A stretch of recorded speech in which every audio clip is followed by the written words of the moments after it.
सप्तमस्कंद पंचदश अध्याय। ए पंचदश वर्णाश्रम सार संग्रह जेवा धर्म वर्णित निगम वचन मुख्य लक्षण जे प्रमाणे राजसी यज्ञ सभा चाहे कुंती नंदन भाव वही कहंती ब्रह्मांक कुमार अशेष ज्ञान धर्म सार। नारदवाच ब्राह्मण के बा कर्मनिष्ठ तप साधने के प्रतिष्ठ वेद पठने कार सिद्धि के ज्ञान अभा जोग साधि गृहस्थ पितृ श्राद्ध काले ज्ञानी पुरुष जेबे मिले ताहांकु हव्य कव्य दान कले अनेक हुए पुण्य ज्ञानी अभावे यथाक्रमे जे विप्रे थांती निज धर्मे ताहांकु यथा योग्य देई तेबे उचित फल पाई श्राद्ध देवता कार्य दुई बरिब विश्वे देवा पाई तृतीय पितृस्थाने बरी अभावे एक करी उत्तम द्रव्य भुंजाइब श्राद्धे विस्तार न करिब जे द्रव्य देश कालोचिते कियबा श्रद्धा अनुमते जे पात्रे जेबा अपहरण विस्तरे नुहाई घटण हेमंते देव पितृयज्ञे जेबा पूजन्ति हव्य कव्ये उत्तम स्थल से लभन्ति जे भावे संसारु तरन्ति एणु जे देश काल पात्रे आमिष वर्जीवन जते ଯଥା ସଂସ୍କାରେ ଦେଇ ଅନ୍ନ ବିଷ୍ଣୁଙ୍କୁ କରି ନିବେଦନ ଶ୍ରଦ୍ଧାରେ ଶତ ପାତ୍ରେ ଦେଇ ସେ ଶ୍ରାଦ୍ଧ କାମଧେନୁ ହୋଇ ଲଭନ୍ତି ଅକ୍ଷୟ କଲ୍ୟାଣ ଏ ବାକ୍ୟ ନିଗମ ପ୍ରମାଣ ଦେବ ବ୍ରାହ୍ମଣ ପିତୃଭୂତେ ସ୍ୱଜନ ଆଦି ବନ୍ଧୁ ଜୁତେ ଏହାଙ୍କୁ ବିଷ୍ଣୁ ଭାବେ ମଣି ସନ୍ତୋଷେ ଦେବ ଅନ୍ନ ପାଣି ଯାଚିତ ଧର୍ମ ଉପଦେଶ ଶ୍ରାଦ୍ଧ କରିବ ନିରାମିଷେ ଯେ ଧର୍ମ ଲଭି ନିରାମିଷେ ସେ କାହିଁ ଲାଭ ପଶୁ ହିଂସେ ସ୍ୱଧର୍ମେ ଇଚ୍ଛା ଯାର ଥିବ କେବେ ହେଁ ପଶୁ ନ ହିଂସିବ ମାନବ କାୟିକ ବଚନେ ନ କରି ପଶୁକୁ ହିଂସନେ ଯଜ୍ଞର ଫଳ ଯେ ଜାଣନ୍ତି ଅନିତ୍ୟ କର୍ମମୟ ଚିନ୍ତି ଆତ୍ମା ସଂଯୋଗ ଅଗ୍ନି ଜାଳି ଇନ୍ଦ୍ରିୟ ଅର୍ଥ ଘୃତ ଢାଳି ଏ ଜ୍ଞାନ ଯଜ୍ଞେ ଦୃଢ଼ କରି ବିଷ୍ଣୁମୟ ରୁଜନ୍ତି ଧରି ଯେ ଦ୍ରବ୍ୟମୟ ଯଜ୍ଞ କରେ ତାହାଙ୍କୁ ଦେଖି ପ୍ରାଣୀ ଡରେ ଏହାର ଦେହେ ଜ୍ଞାନ ନାହିଁ ଆମ୍ଭ ଜୀବନ ରଖେ କାହିଁ ଏ ଘେନି ଦୟା ଯାର ଚିତେ ଯଜ୍ଞ କରିବ ମୁନି ମତେ ବିଧର୍ମ ପରଧର୍ମ ବେନି ଆଭାସ ଉପମାକୁ ଘେନି ଛଳ ସಮೇତ ପଞ୍ଚ ଜାଣ ଅଧର୍ମ ଶାଖା ଏ ପ୍ରମାଣ ଯେ ଧର୍ମେ ସ୍ୱଧର୍ମକୁ ବାଧା ବିଧର୍ମ ଜାଣି ଛାଡ଼ ଶ୍ରଦ୍ଧା ଯେ ଧର୍ମ ପର ପାଇଁ ବିଧି ସେ ଧର୍ମ କେବେ ହେନ ସାଧି ଷଣ୍ଡ ଧର୍ମ ଉପଧର୍ମ ଦମ୍ଭ ସମଶ୍ଚରେ ଯେବା କର୍ମ ଶାସ୍ତ୍ରର ତତ୍ତ୍ୱ ନ ବିଚାରି ବାହ୍ୟ ଧର୍ମର ଧ୍ୱଜା ଧରି ଯେ ଶାସ୍ତ୍ର ବାକ୍ୟ ଭେଦ କରି ଛଳ ଧର୍ମ ଯେ ତାକୁ ବୋଲି ଧର୍ମ ଆଭାସ ମାତ୍ର ଧରି ଆଶ୍ରମ ଧର୍ମ ପରିହରି ସ୍ୱଇଚ୍ଛେ ଏକ ଧର୍ମ କରି ଆଭାସ ଧର୍ମ ତାକୁ ବୋଲି ଯେ ଧର୍ମ ଆତ୍ମଶାନ୍ତି କରେ କେ ତାହା ନିତ୍ୟ ନ ସୁମରେ ନିର୍ଦ୍ଧାନ୍ତ ପ୍ରାଣୀ ଯେବେ ହୋଇ ଧର୍ମ ବା ଜୀବିକାର ପାଇଁ ଚେଷ୍ଟା ନ କରେ ବହୁ ଧନେ ସନ୍ତୋଷ ଅଳପ ଭୋଜନେ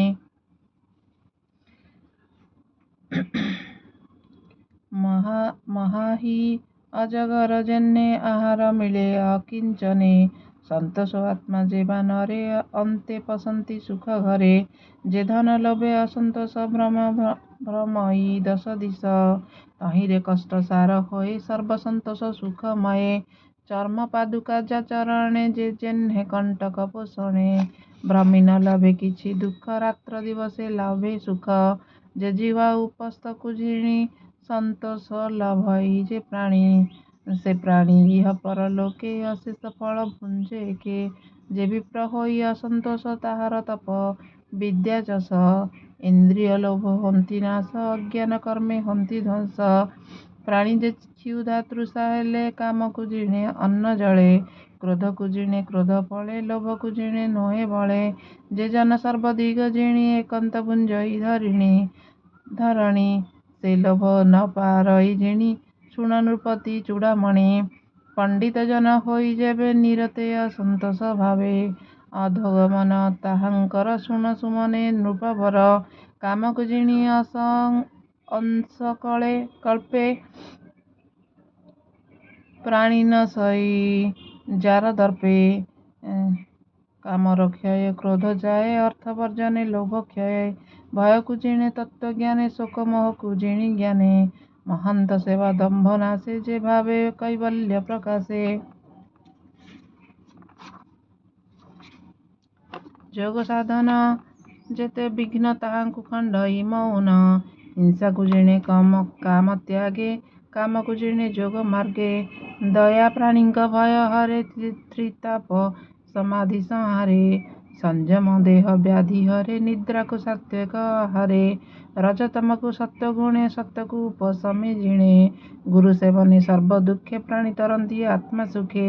ଯେ ଗୁରୁ ଜ୍ଞାନ ଦାନ ଦେଇ ତାଙ୍କୁ ଯେ ମନୁଷ୍ୟ ମଣଇ ସେ ଯେତେ ଧର୍ମ କରେ ଦେହେ ନିଷ୍ଫଳ ହସ୍ତି ସ୍ନାନ ପ୍ରାୟେ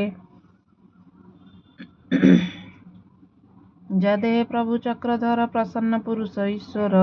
ତାର ଚରଣ ସେବା ଅର୍ଥେ ଅଜ୍ଞାନୀ ନୁହନ୍ତି ସମର୍ଥେ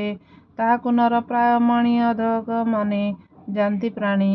ଏକାନ୍ତ ଭକ୍ତି ଯେଉଁ ପ୍ରାଣୀ ସାଧଇ ଷଡ଼ରି ପୂଜିଣି ସର୍ବନିୟମ ସାଧି ଜାଣେ ନିଗମ ବଚନ ପ୍ରମାଣେ ଯେବେ ନ ଭଜେ ନର ହରି ସେ ଶ୍ରମ ଭାରେ ହନ୍ତି ଭାରି ବୃତ୍ତି କଳ୍ପନେ ଯେତେ ଅର୍ଥ ଯୋଗୀ ନୁହନ୍ତି ସମରଥ ଏମନ୍ତେ ଇଷ୍ଟ ପୂର୍ତ୍ତି ମାନେ ଅନର୍ଥ କୃଷ୍ଣର ବିହନେ ଚିତ ବିଜୟ ଯତ୍ନ ଯାର ନିସଙ୍ଗେ କରଇ ବିହାର ଗୃହୀୟ ସଙ୍ଗ ମନ ସୁଖେ ଯୋଗ ସାଧଇ ଅତିରେକେ ଏକାନ୍ତେ ଏକ ରସେ ଥାଇ ଅଳ୍ପ ଭୋଜନେ ତୋଷ ହୋଇ ଏକାନ୍ତେ ସମସୁଚି ଦେଶେ ବସିବ ଆସନ ଉଚ୍ଛ୍ୱାସେ ପବିତ୍ର ସ୍ଥିର ସୁଖ ମନେ ଓଙ୍କାର କରି ଉଚ୍ଚାରଣେ ବାମ ଚରଣ ଗିହ ଦ୍ୱାରେ ଦକ୍ଷିଣ ପାଦ ତା ଉପରେ ଦେଇ ଟେକିବ ମେରୁଦଣ୍ଡ ଭୁଜେୟା ମଞ୍ଚି ଜାନୁ ଖଣ୍ଡ ପ୍ରାଣ ଅପାନ ବାୟୁ ବଳେ ରସାନ ତୋଳି ତାଳୁ ମୂଳେ ନିଶ୍ଚଳ ଧ୍ୟାନ ଦୃଷ୍ଟି ଏକେ ସାଧିବ ପୂରକ କୁମ୍ଭକେ ରେଚକେ କରି ତାକୁ ସମ ନାସାଗ୍ରେ ସ୍ଥାପିବ ନୟନ ଯାବତ କାମ ମନ ତେଜେ ତାବତ ସଂଯମକୁ ଭଜେ ଏଣୁ ନିଶ୍ଚଳେ ସ୍ଥାପି ମନ ଅଳପ ଅଳପ ସଂଯମ ଏମନ୍ତ ସାଧି ନିରନ୍ତରେ ସୁଖେ ମିଳଇ ମୋକ୍ଷ ଘରେ କାଷ୍ଠ ବିହୁନେ ଅଗ୍ନି ପ୍ରାୟ ସକଳ କାମ ଲୀନ ହୋଏ ଯେ ଚିତ୍ତ ସର୍ବବୃତ୍ତି ତେଜେ କାମାଧି ରିପୁକୁ ନ ଭଜେ ସେ ଚିତ୍ତ ମିଶେ ବ୍ରହ୍ମ ସୁଖେ କେବେ ହେ ନ ପଡ଼ଇ ଦୁଃଖେ କେବେ ହେ ମାୟା ନ କଳ୍ପଇ ଅନ୍ତରେ ରହେ ସୂକ୍ଷ୍ମ ହୋଇ ଯେ ପ୍ରାଣୀ ଗୃହ ଦ୍ୱନ୍ଦ୍ୱ ତେଜେ ତ୍ରିବର୍ଗ ଛାଡ଼ି ବନ ଭଜେ ପୁଣି ମିଳଇ ଗୃହେ ଯାଇ ନିର୍ଲଜ ସେହୁ ବାନ୍ତି ଖାଇ ଏ ଦେହେ ସୁଖ ଯେ ଲୋଡ଼ନ୍ତି ଅଜରାମର ପ୍ରାୟ ଚିନ୍ତି ଜୀବନ ଅନ୍ତେ ଶରୀର ଭସ୍ମ ପୁରୀଶ କୃମିସାର ଏହାକୁ ସତ୍ୟ ପ୍ରାୟ ମଣି ଅଧର୍ମେ ପଶନ୍ତି ଯେ ପ୍ରାଣୀ ତାହାଙ୍କୁ ବୋଲି ମୂଢ଼ ଜନ ନିଷ୍ଫଳ ତାହାଙ୍କ ଜୀବନ ଗୃହସ୍ଥ ଗୃହ ଧର୍ମ ଛାଡ଼ି ଅନ୍ୟ ଆଶ୍ରମେ ଲୋଭ ବଢ଼ି ବ୍ରତକୁ ତେଜେ ବ୍ରହ୍ମଚାରୀ ତପସ୍ୱୀ ଗ୍ରାମେ ବାସ କରି ସନ୍ନ୍ୟାସୀ ଇନ୍ଦ୍ରୀ ଲୋଭେ ରସେ ଗ୍ରାମ ଗହନେ ଯେବେ ପଶେ ଆଶ୍ରମ ଭ୍ରଷ୍ଟ ଏତେ ପ୍ରାଣୀ ଏହାଙ୍କୁ ଆଶ୍ରମେ ନ ଗଣି ଅଧର୍ମେ ବିଡ଼ମ୍ବନ କର୍ମେ ବିଷ୍ଣୁ ମାୟାରେ ହୋଇ ଭ୍ରମ ବୁଲନ୍ତି ମାୟା ରୂପ ଧରି ତାହାଙ୍କୁ ସମ୍ଭାଷଣ କରି ପରମ ଜ୍ଞାନ ଚିତେ ଚିନ୍ତି ଯେ ଆତ୍ମା ଗତି କି ଜାଣନ୍ତି ସେ କି କାରଣେ ଦେହ ଧରି ବହୁ ଭୋଜନେ ପୁଷ୍ଟ କରି ଏବେ ହୋ ଶୁଣ ଯୁଧିଷ୍ଠିର ଏ ନର ଶରୀର ବ୍ୟବହାର ଦେହ ବହିଲା ଯେବେ ଅର୍ଥେ କେବେ ନ ଭଜେ ତା ଚିତ୍ତେ ବିଧାତା ନିର୍ମାଣ ବିମାନ ଏହା ନ ଜାଣେ ମୂର୍ଖ ଜନ ଦେହକୁ ରଥ ପ୍ରାୟ ରଚି 10 ତୁରଙ୍ଗ ଯହିଁ ଯୋଚି 10 ଇନ୍ଦ୍ରିୟ 10 ବାଜି ମନ ରଶ୍ମିଏ ତହିଁ ଯୋଜି ଶବ୍ଦ ସ୍ପର୍ଶ ରସ ଗନ୍ଧେ ରୂପରେ ଚଳେ ଅନୁବନ୍ଧେ ସାରଥିପଣେ ବୁଦ୍ଧି ରହେ ଏ ପାଞ୍ଚ ମାର୍ଗେ ରଥ ବାହେ ଏ ନର ଦେହ ବନ୍ଧ ଚିତେ ଛନ୍ଦ ବନ୍ଧନ ଈଶଯନ୍ତ୍ରେ ପ୍ରାଣ ବସନ୍ତି ଏ ଶରୀରେ ଦ୍ୱିପଞ୍ଚ ବାହ୍ୟ ଅଭ୍ୟନ୍ତରେ ସେ ପ୍ରାଣ ଅକ୍ଷ ରୂପ ଧରି ବାହାର ଭିତରେ ସଞ୍ଚରି ଧର୍ମ ଅଧର୍ମ ଚକ ଦୁଇ ଏ ଜୀବ ଅହଙ୍କାର ବହି ରଥେ ବସାଇ ରଥି ରୂପେ କର୍ମାନୁସାରେ ବଳ ଦର୍ପେ ପ୍ରଣବ ହସ୍ତେ ଧନୁ ତାର ଆକାର ଉକାର ମକାର ଜୀବକୁ ସର ରୂପେ କରି ପ୍ରଣବ ଧନୁ ହସ୍ତେ ଧରି ପରମ ଆତ୍ମା କରି ଲକ୍ଷ୍ୟ ନାରାଚ ବିନ୍ଧିବ ପ୍ରତ୍ୟକ୍ଷ ସମ୍ମୁଖେ ଯେତେ ରିପୁ ଥିବେ ଯୁଦ୍ଧେ ସକଳ ନାଶ ଯିବେ ଶୁଣ ରାଜନ ଶୁଦ୍ଧ ଚିତେ ସମ୍ମୁଖେ ରିପୁଛନ୍ତି ଯେତେ ଏ କାମ କ୍ରୋଧ ଶୋକ ମୋହ ଲୋଭ ଅସୂୟା ମାୟା ଭୟ ମଦ ମତ୍ସର ଅପମାନ ପ୍ରମାଦ ହିଂସା ମିଥ୍ୟମାନ ରଜ ତାମସ ନିଦ୍ରା କ୍ଷୁଧା ଏତେ ଶତ୍ରୁରେ ଯହିଁ ବାଧା ତ୍ରିଗୁଣମୟୀ ଯେ ପ୍ରକୃତି ଏ ଆଦି ରିପୁ ଯେତେ ଛନ୍ତି ଏହାଙ୍କୁ ସମ୍ମୁଖେ ଆବରି ଯେ ରଥି ପାରେ ଯୁଦ୍ଧ କରି ରଥକୁ ଆତ୍ମା ବଶ କରି ଜ୍ଞାନ ଖଡ଼ଗ ହସ୍ତେ ଧରି ସୁଖେ ଭୁଞ୍ଜଇ ସ୍ୱର୍ଗ ରାଜ୍ୟ ଆନନ୍ଦେ ଅଷ୍ଟ ଐଶ୍ୱର୍ଯ୍ୟ ତେବେ ରଥ ତ୍ୟାଗ କରି ନିଶ୍ଚନ୍ତେ ରହେ ମୋଦ ଭରି ଏମନ୍ତେ ରିପୁ ଯେ ନ ମାରେ ସେ କାହିଁ ଆତ୍ମ ସୁଖ ତରେ ଯେବେ ଆଳସେ ରହେ ରଥ ଅସାଧ୍ୟ ଅଶ୍ଵ ଯେତେ ରଥେ ସାରଥି ବିମାନ ସହିତେ ତାହାକୁ ବେଢ଼ନ୍ତି ସମସ୍ତେ ଦୁର୍ଗମ ମାର୍ଗେ ରଥ ନିଅନ୍ତି ଶତ୍ରୁଙ୍କ ମଧ୍ୟେ ପ୍ରବେଶନ୍ତି ସେ ଶତ୍ରୁଗଣେ ବଳେ କରି ଅଶ୍ଵ ସାରଥି ରଥ ଧରି ସଂସାର କୂପ ଅନ୍ଧକାରେ କ୍ଷେପନ୍ତି ମୃତ୍ୟୁ ଭୟ ଘୋରେ ପ୍ରବୃତ୍ତି ନିବୃତ୍ତି ଏ କର୍ମ ସଂସାରେ ବୈଦିକ ଧର୍ମ ପ୍ରବୃତ୍ତି ପଥେ ସଞ୍ଚରନ୍ତି ନିବୃତ୍ତି ଅମୃତ ଭୁଞ୍ଜନ୍ତି ଯେ ଦ୍ରବ୍ୟମୟ ଯଜ୍ଞ କାମ ଆବର ଅଗ୍ନିହୋତ୍ର ନାମ ପୂର୍ଣ୍ଣିମା ଅମାବାସ୍ୟା ଆଦି ପଶୁ ଯେ ଚାତୁର୍ମାସ୍ୟ ବିଧି କୂପ ପ୍ରସାଦ ଉପବନ ଏ ଆଦି ଇଷ୍ଟ ପୂର୍ତ୍ତି କର୍ମ ଭୂତ ପ୍ରଭୂତ ଆଦି ଯେତେ ପ୍ରବୃତ୍ତି ପଥ କର୍ମ ଏତେ ସୂକ୍ଷ୍ମ ଦ୍ରବ୍ୟ ବିପାକମୟ ଧୂମ ରଜନୀ ଅପକ୍ଷୟ ଦକ୍ଷିଣାୟନେ ସୋମ ବୁଦ୍ଧ ଦରସ ଔଷଧି ବିରୁଦ୍ଧ ଯେ ଅନ୍ନରେ ତରୁ ସମ୍ଭବ ଏ ପିତୃଜାନ ପୁନର୍ଭବ ଏ ଅନୁରୂପେ ଏକେ ଏକେ ଭବେ ଭ୍ରମନ୍ତି ଜୀବ ଲୋକେ ପ୍ରବୃତ୍ତି ମାର୍ଗେ ଏ ପ୍ରମାଣ ଏବେ ହୋ ଧର୍ମ ସୁତ ଶୁଣ ଦେବଙ୍କ ରାତ୍ର ଏ ବୋଲାଇ ଶୁଣ ଦିବସ ଏବେ କହି ସମ୍ଭବୁ ମରଣ ପର୍ଯ୍ୟନ୍ତ ଦ୍ୱେଜ ସଂସ୍କାର ବେଦ ମତେ ସେ ଦ୍ୱେଜ ଯେବେ ଜ୍ଞାନୀ ହୋଏ ଯଜ୍ଞ କରଇ ନିଜ ଦେହେ ଇନ୍ଦ୍ରିୟ ବନ୍ଧନ ଅର୍ଥେ କଳ୍ପେ ହୋମ କରଇ ଜ୍ଞାନ ଦୀପେ ମନେ କରିବ ଇନ୍ଦ୍ରି ଲୀନ ବଚନେ ସଂହରିବ ମନ ବଚନ ସ୍ୱରେ ଲୀନ କରି ସ୍ୱରକୁ ଓଙ୍କାର ସଂହରି ଓଙ୍କାର ବିନ୍ଦୁ ନାଦେ ଦେଇ ବିନ୍ଦୁକୁ ପ୍ରାଣ ସଙ୍ଗେ ଥୋଇ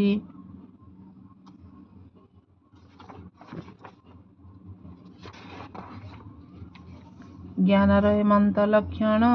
ଯେ ପଥେ ଯିବ ତାହା ଶୁଣ ଅଗ୍ନି ଆଦିତ୍ୟ ପ୍ରାତଃ କାଳ ପୂର୍ଣ୍ଣିମା ପକ୍ଷ ଯେ ସୁକଳ ଏ ବ୍ରହ୍ମ ମାର୍ଗ ଅନୁପମ ଉତ୍ତରାୟଣ ଏହା ନାମ ବିଶ୍ୱ ତେଜସ ପ୍ରାଜ୍ଞଲୟ ତୁରୀୟତୀତେ ଆତ୍ମମୟ ଏ ଦେବଯାନ ପଥ ଚିନ୍ତି ଏ ମାର୍ଗେ ଭବେ ନ ମିଳନ୍ତି ଯେ ଆତ୍ମା ଉପଶାନ୍ତ ଜାନେ ନିତ୍ୟ ରହନ୍ତି ଆତ୍ମଧ୍ୟାନେ ସେ ନ ପଡ଼ନ୍ତି ନର ଲୋକେ ନିଶ୍ଚିନ୍ତ ଥାନ୍ତି ଆତ୍ମସୁଖେ ଏ ପିତୃଦେବ ଯାନ ପଥ ଯେଉଁ ଜାଣନ୍ତି ବେଦ ମତ ଗମ ଆଗମ ନ କରନ୍ତି ଜ୍ଞାନୀ ରହନ୍ତି ଏହା ଚିନ୍ତି ଯେ ଆଦି ଅନ୍ତ ପ୍ରାଣୀଙ୍କର ବ୍ୟାପିଛି ବାହ୍ୟ ଅଭ୍ୟନ୍ତର ପର ଅପର ଯାହା ଦେହେ ଯେ ଅବଜ୍ଞାନ ଜ୍ଞ ହୋଏ ବଚନ ବାଚ୍ୟ ତମ ଜ୍ୟୋତି ଦୃଶ୍ୟ ଦୃଶ୍ୟ ଯେ ଅଟନ୍ତି ଯେ ତାଙ୍କ ଯେମନ୍ତେ ଚିନ୍ତଇ ଆଭାସ ମାତ୍ରେ ସେ ଦେଖଇ ଭାବ ପ୍ରମାଣେ ଦୃଶ୍ୟ ହୋଇ ଦର୍ପଣେ ପ୍ରତିବିମ୍ବ ପ୍ରାୟେ ବସ୍ତୁ ନୁହନ୍ତି କଦାଚିତେ ଏ ଭାବ ଘଟିବ କେମନ୍ତେ ଏଣୁ ନିଶ୍ଚଳ ଦୃଢ଼ ଚିତେ ଯେ ତାଙ୍କୁ ଚିନ୍ତେ ଅବିରତେ କର୍ମେ ଭଜନ୍ତି ତାର ପଥ ଏ ଭାବ ନିଗମେ ସମ୍ମତ ଏ ଭୂମି ଆଦି ପଞ୍ଚଭୂତେ ସେ ରହେ ବାହ୍ୟ ଅନ୍ତର୍ଗତେ ତାଙ୍କୁ ନ ପାଇ ଏକେ ଏକେ ସେ ତାରତମ୍ୟ ଅତିରେକେ ତାହାର ଅଦ୍ୟନ୍ତ ନ ଜାଣି ଏହି ପ୍ରକାରେ ଭ୍ରମେ ପ୍ରାଣୀ ନିଦ୍ରା ଜାଗ୍ରତ ସ୍ୱପ୍ନ ମଧ୍ୟ ସେ ରୂପେ ବିଧି ନିଷେଧେ ଯେ କ୍ରିୟା ଭାବ ଦ୍ରବ୍ୟ ଦ୍ୱୈତ